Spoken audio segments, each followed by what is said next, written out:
আসসালামু আলাইকুম everyone. Student অফারে 1200 টাকার কম্বো এখন পাচ্ছেন মাত্র 550 টাকা। 24 আওয়ার অফারে কি কি থাকছে? একটা flawless facial hair remover system, খুবই ভালো।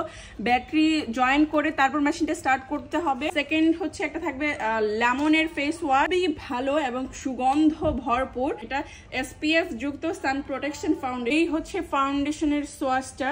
এটা হচ্ছে আপনার শেড 1 এবং শেড 2 হচ্ছে এটা। ঠিক আছে, সো আপনারা আপনাদের শেড চুজ করে এখান থেকে নিয়ে নিতে পারবেন কোন শেডটা আপনার প্রয়োজন। ঠিক আছে, সো এটার সাথে আছে আমাদের স্যাফরন গট মিল্ক সোপ। এটাও খুবই ভালো। এটার সিঙ্গেল নিতে গেলে 550 টাকা এবং ফ্ললেস সিঙ্গেল নিতে গেলে 400 টাকা, আর ফেস ওয়াশ সিঙ্গেল নিতে গেলে 250 টাকা পড়বে। এবং চাইলে আপনারা আমাদের এই ফাউন্ডেশনটাও সিঙ্গেল নিতে পারবেন 250 টাকা দিয়ে। আর যারা কম্বো এভেল করতে চান, কম্বোতে কিন্তু আপনার এই সবগুলো যদি ইন্ডিভিজুয়াল নেন সেক্ষেত্রে 1200 টাকা আসবে, বাট কম্বো একসাথে নিলে কম্বো মাত্র 550 টাকা পড়বে। ঠিক আছে, একেবারে মানে পাগল করার মতো অফার। স্কিন কেয়ারে এখন ইনবক্স করে দিন, 24 আওয়ারের অফার এটা।